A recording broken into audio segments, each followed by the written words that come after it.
Remember, folks, I'm just a Muppet in a chair. Don't take me seriously. Hello there, Boomerizzles. It's good to see you again. Welcome back. I've got a reaction to do to Omid Djalili. I did a couple reactions to him, and I was pleased to see that there was a lot of you that knew who he was, and not only that, but claimed him very hard. You guys were like, no, he's our guy. And from the little bit that I've seen of him so far in his stand-up comedy routines, I like him a lot. He seemed really, really funny. So it really pleased me to see that. Again, I just knew him as, the guy who was in Gladiator for a brief scene and a couple other films for a couple brief scenes, But the two reactions that I've done to him floored me quite a bit. So and this clip in particular, God, I can't speak, sorry. Omid this is from 2018, it says. And it makes me happy to see that he's got a flourishing stand-up career that has been going on for quite some time, and a lot of you guys liked him a lot. So, and I liked the bits I've seen from him, so I'm going to do this one from 2018. So it's a more recent stand-up that he did, and everything I've seen about the guy I like. So let's get into the reaction. Like, subscribe, do whatever you guys want. And you guys also told me that he plays up his Iranian accent a little bit, even though, like, if you talk to him in a normal conversation, he has, a normal, well, what is a normal English accent? He's got an English accent. It's not, he doesn't speak with the Iranian accent when he's off stage, but that's what I've been told anyway. But like, subscribe, do whatever you guys want. Let's check it out. Enough chit chat. Here we go.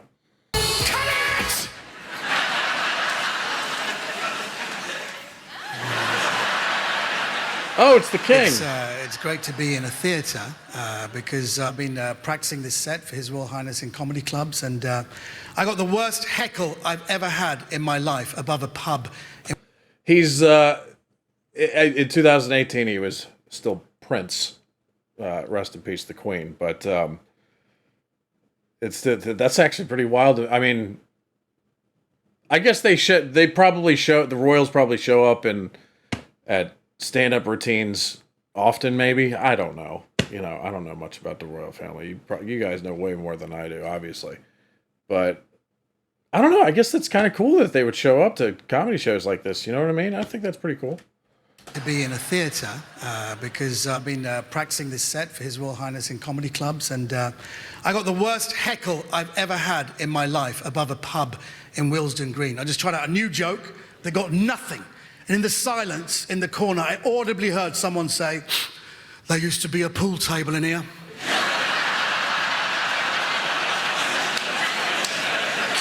It's not even a heckle, just a wistful reminder of a happier time.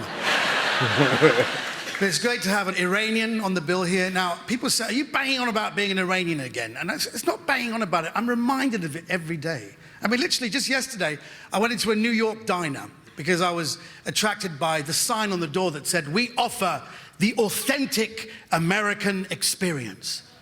Oh, and they boy. wouldn't let me in. Very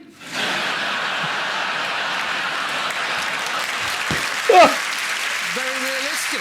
Very realistic. And the travel ban is actually, even if you have a British passport, if you have Iranian heritage, they won't let you in. I was invited to do the New York Comedy Festival, and they didn't give me a work visa. I'm not kidding. They said, just come anyway. At a time of heightened terror attack, I arrived at JFK. This is, could you step forward, please, sir? Can I have your passport? Get the passport. He goes, could you put your fingers there? I said, fine. And the guy looked through my passport. He goes, excuse me, sir, are you Iranian? I said, yes, I'm ethnically Iranian, but I was born and raised in the UK. So technically, that makes me Ukrainian.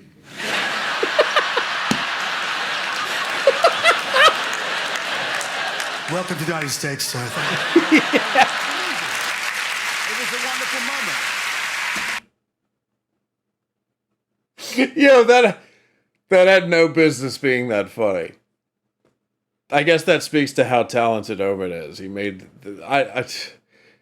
there's like hundreds of other stand-up stand-ups out there that could not have made that joke that funny. They told me not to talk about Brexit, but, you know, I have problems with authority. And, no, but Brexit is an amazing thing. It's so British. I love the fact that, see, Brexit to me, if we're going to do it, we should, next Olympics, we should do the Brexit 100 meters. The Brexit 100 meters, everyone lines up, the guy with the starter gun shoots himself in the foot. And that's it. That's it. That's it.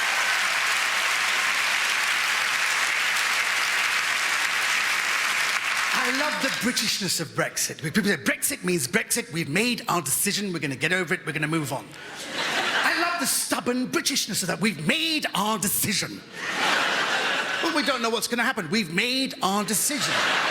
It could be a disaster. We've made our decision. We could all die. We've made our decision. And with all the lies that we heard, you know, I'm sorry, I don't want to do too many analogies, but it's a bit like going to a newsagent and asking for a Mars bar. And the newsagent gives you a Snickers bar. You think, oh, well, I'll eat the Snickers bar, despite the fact that I have a fatal nut allergy.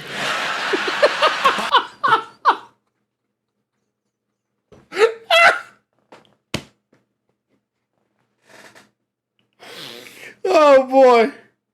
Oh man. And I just know, if I know anything about comment sections on my reaction videos, it's anytime Brexit gets brought up, it just gets flooded with people arguing. And I stay out of it because, you know, it's none of my business. But man. Asking for a Mars bar. And the newsagent gives you a Snickers bar. You think, oh, well, I'll eat the Snickers bar, despite the fact that I have a fatal nut allergy. But I've made my decision. Oh, man. I don't want to do too many analogies. I haven't got time for your applause. I don't want to do too many analogies, but it's a bit like jumping out of a plane and your parachute doesn't open. You think, oh my God, I'm going to die. But then your instructor says, it's okay, you've got an emergency parachute, pull the string. No, I've made my decision. I guess he's not a fan move of... on at terminal velocity. I don't want to do too many analogies about this, but it's a bit like watching the first 2 minutes of the Kardashians and then deciding to continue watching.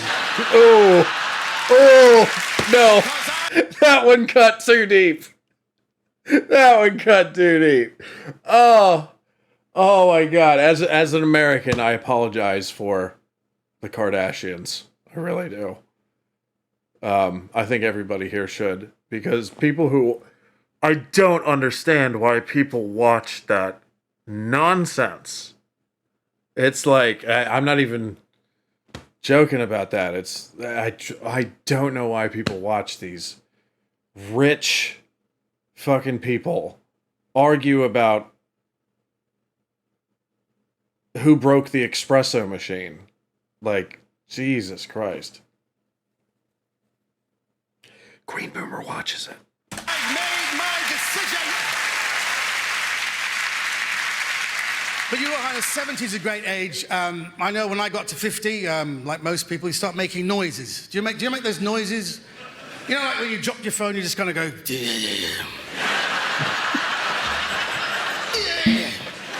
I do that now. You know what? I'll buy another one. But 70... It's not like 80. I've got two neighbours who are 80 years old. I didn't see them all summer. And they arrived. They came back in September. They looked tanned. They got out the car. I watched them arrive. She went in the house. I thought I'd help the old guy with the luggage. And I said, hey, you look great. Where have you been? He goes, oh, well, it was amazing. We were on holiday. I said, where did you go? He went, no,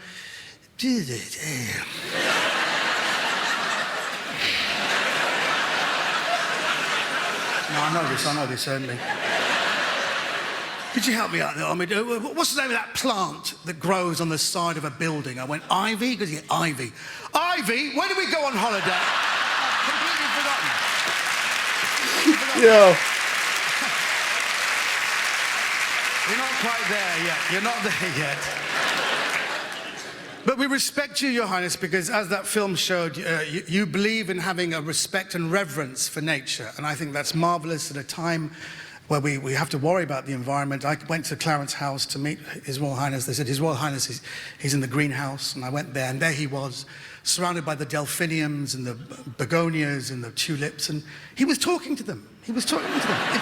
It is not a rumor. He was actually talking to them. And I felt so humbled to watch him talk. And I just said, I don't mean to interrupt. And one of the delphiniums said, please do, for God's sake. No clue what he said. Years. No clue. It was a great moment. I'm very proud to be a Prince's Trust ambassador. And in the summer we met again. All the ambassadors got to meet His Royal Highness. And we're all in the gardens. Prince's Trust, isn't that like a program that Charles had when he was like in the 90s or something like that? I think I've heard of that. Where it helped out a lot of people in their youth to pursue the careers that they wanted to pursue and things like that. And if Omid was a beneficiary of that, that's pretty cool. But again, I'm just speculating. I think I've heard of this, but I don't know. If anybody wants to elaborate on that, by all means, because I think I've heard of like that program where he helped out, a lot of young people in the UK, help get their careers going. I don't know, but yeah, let me know about that. At Clarence House, and you can't meet everyone at the same time. We put in little groups of people. I was a little group. And I said, who are these guys? I said, they're actors. I didn't recognize who they were. And I saw some Hollywood A-listers, 3 of them over there. And I said, who are they? They said, they're another group of actors. I said, well, I suppose Ben Kingsley, he's never done the bill, so he's not in my group. But I just walked over and I stood with the Hollywood A-listers. Oh, this is where I belong. I just stood there, they looked at me, and I said, hello, like that. And then Prince Charles came over and he made a beeline for me, which meant a lot to me. He goes, yeah, are you still doing the comedy? I said, yes, I am. And he looked at the other and goes, have you seen his act? And they all said, we don't even know who he is. And I said, that is the Prince of Wales. Nice. I've got your back, baby.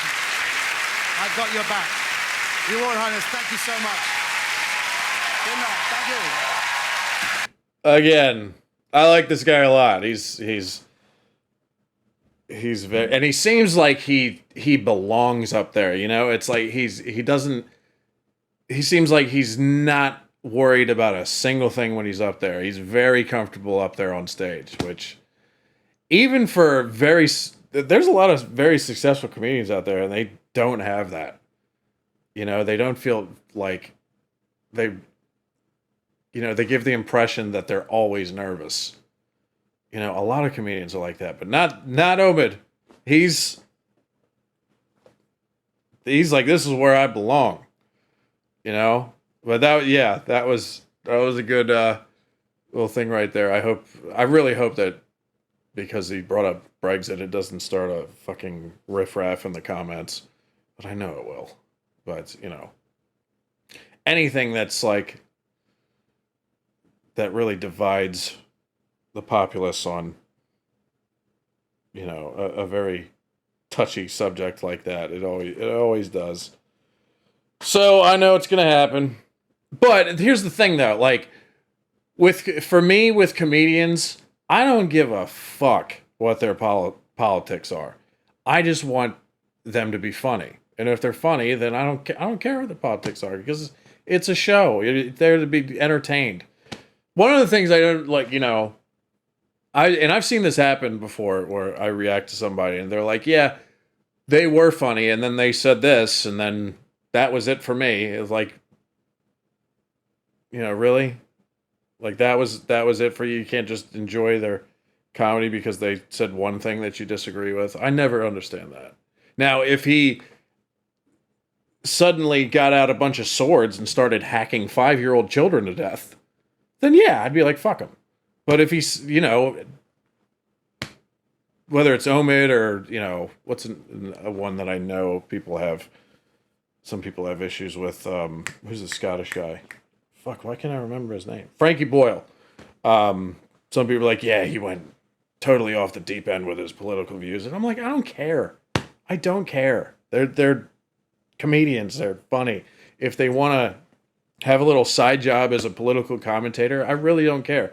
But when they're on stage or on a video on a stage and performing, I want them to be funny and entertaining. And Omid Djalili is definitely that. I've loved everything I've seen from this guy. So anyway, that's my 2 cents on that kind of stuff. But you know what I mean? Like, I just like to have fun. This is what my channel is all about: having fun, laughing at goofy shit. Sometimes we talk about serious things, but it's usually about like historical stuff. But I wish some people would just take a day off from that stuff and just have a good time. Some people really can't. It's sad. But, it's not everybody. It's like a very small percentage of people. But anyway, not to leave with a downer. I love this guy. I can see why y'all like him so much, and y'all should be proud that he's one of yours, just like everybody else that I reacted pretty much. So on that note, like, subscribe, do whatever you guys want, and I'll see you again soon. Take care, everybody. Peace out.